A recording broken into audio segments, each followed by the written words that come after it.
Bonjour à toutes et à tous et bienvenue dans cette édition d'information de la mi-journée sur TV Vendée en ce lundi 9 décembre.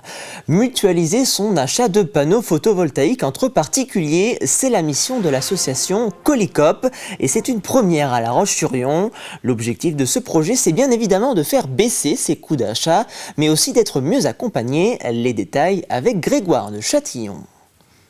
Colicop, oui, retenez ce nom si vous voulez faire des achats de panneaux solaires pour vos toitures, des achats groupés. Stéphanie Renier, vous êtes membre bénévole de cette association Colicop.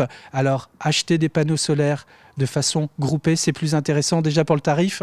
Alors, c'est plus intéressant pour le tarif, c'est le principe des achats groupés, mais aussi c'est plus intéressant quand on est plusieurs face à un artisan.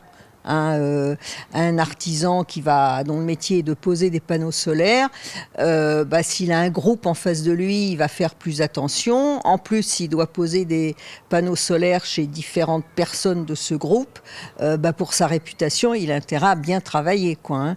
L'intérêt, c'est aussi d'être mieux accompagné au-delà des tarifs. Voilà, alors c'est la première à La Roche, mais il y en a d'autres en Vendée. Il y en a une, par exemple, pas très loin, là, à Alcide, qui est un de nos partenaires, sur Aubigny-les-Clouseaux. Et donc, l'intérêt, c'est d'être tous ensemble, de se former les uns les autres. Nous-mêmes, nous avons été formés d'abord par une structure qui nous accompagne. On peut toujours aller la voir si on a encore besoin de questions, etc. Cette structure, c'est Élise. C'est une association qui emploie des salariés dont le travail est de faire la promotion de la transition énergétique. Alors, moins cher, plus rassurant. Voilà. On s'informe comment pour en savoir plus, échanger avec vous ? Je crois qu'il y a une page Facebook. Voilà, c'est ça. Vous tapez Colicop, C-O-L-I-C-O-P, et là, vous aurez tous les renseignements. Alors, pour l'instant, on n'a pas notre local, donc pas de téléphone de référence, mais dans ces cas-là, vous allez sur Facebook aussi, sur le site d'Élise, et là, vous aurez une adresse, un téléphone à qui vous adresser. Puis sinon, si vous voulez nous écrire, vous avez aussi un mail qui est écrit sur le site Facebook. Merci beaucoup Stéphanie. Voilà pour Colicop, cette association qui vous permet de façon collective de poser des panneaux solaires sur vos toitures. Et pour en savoir plus, une réunion publique est prévue le 20 janvier 2025 à 18h30 au pôle association de La Roche-sur-Yon. Le territoire nord-ouest vendéen est peut-être parmi les plus touchés du département par la désertification médicale. Avec près de 2000 patients sans médecin traitant sur cette commune, l'arrivée de ce nouveau cabinet à Froidefond va permettre à 4 médecins de tourner et occuper chacun une permanence. C'est pour impulser une dynamique que ces médecins se mobilisent. L'idée étant de faire venir de nouveaux professionnels, médecins généralistes qui viennent exercer sur notre territoire, tester les différents dispositifs qu'on propose. Ils ont la possibilité aussi d'exercer en mixte entre les cabinets libéraux et ce dispositif escorté pour découvrir notre territoire, les dynamiques qui existent avec l'hôpital, avec le secteur médico-social, pour avoir envie d'y rester le plus longtemps possible. Cet établissement de santé a pu voir le jour grâce au dispositif Escorter, initié par les communautés de communes. C'est le deuxième après celui de Beauvoir-sur-Mer. Ce week-end, l'église Saint-Hilaire de Mortagne-sur-Sèvre organisait une fête des Lumières. Le site a la particularité d'avoir un double usage, car l'hiver, on y célèbre la messe, et l'été, c'est un musée dédié au vitrail. L'occasion avec cet événement de faire un clin d'œil à la réouverture de la cathédrale Notre-Dame de Paris, dont l'un des vitraux est conservé en Vendée. Simon Philippot.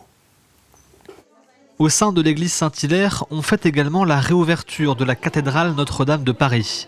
D'abord avec un atelier de production de lanternes, en prenant comme exemple les dessins des rosaces de la cathédrale parisienne. On a fait des lanternes comme ça avec des vitraux et on les a peints.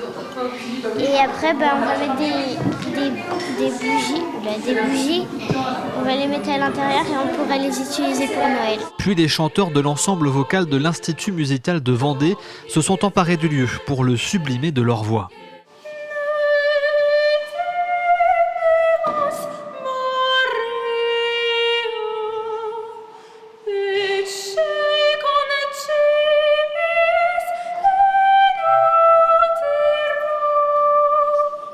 Un moment hors du temps pour ces chanteurs dont ce n'est pourtant pas la première représentation dans ces murs. C'est vraiment un lieu très agréable dans l'acoustique, dans l'accueil qu'on a et dans le partage qu'on peut avoir avec l'auditoire. L'église Saint-Hilaire, qui abrite devant des vitrails, est intimement liée à la cathédrale Notre-Dame de par son histoire, mais aussi parce qu'elle abrite un ancien vitrail de la cathédrale qui a été installé dans les années 30 puis retiré lors de la guerre, un vitrail conçu par le Vendéen Louis Mazotier. L'église Saint-Hilaire, en fin de compte, pour nous, c'est notre petite Notre-Dame dans le bocage vendéen, puisque cette église, en fin de compte, a été sauvée de la destruction grâce à un vitrail, et le vitrail de Louis Mazotier. Et ce grand vitrail, à l'origine, était destiné à la cathédrale de Notre-Dame de Paris. Il a même été exposé à Notre-Dame de Paris, puis suite à la guerre, après, il a été restocké dans des réserves du ministère de la Culture à Notre-Dame, et il a été par la suite prêté au département de la Vendée, qui nous l'a prêté ici pour qu'on puisse l'installer dans l'église Saint-Hilaire. Le temps d'une soirée, les visiteurs ont donc pu découvrir un petit bout de Notre-Dame en Vendée et célébrer à leur manière la réouverture de la cathédrale et découvrir le travail des artisans vitréistes vendéens.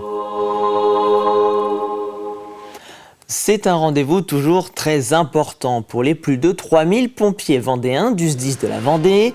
Vendredi soir était organisée à l'hôtel du département la Sainte-Barbe, une célébration qui permet de rendre hommage aux disparus, mais qui vise également à saluer et récompenser l'engagement des pompiers, qui pour une grande majorité sont volontaires, l'occasion aussi de se projeter sur l'année à venir. Pour l'année 2025, ça va être de renforcer les formations pour les pompiers volontaires. Il y a déjà beaucoup de formations qui existent, mais on va essayer de renforcer un maximum, donner des compétences encore plus à nos pompiers volontaires. Ça va être de continuer à réfléchir à des mutualisations, notamment sur les groupes territoriaux qui sont répartis sur la Vendée. Et puis ça va être de continuer à faire des efforts financiers pour permettre à notre établissement d'être en mouvement et de s'adapter aux nouveaux enjeux et aux nouveaux risques qui arrivent pour le département. C'est la fin de ce journal, merci pour votre fidélité. Comme toujours, vous pouvez retrouver l'ensemble de nos reportages et émissions sur le site tvvendée.fr. Je vous retrouve tout à l'heure à 18h pour un nouveau point sur l'actualité. Très bon après-midi sur TV Vendée.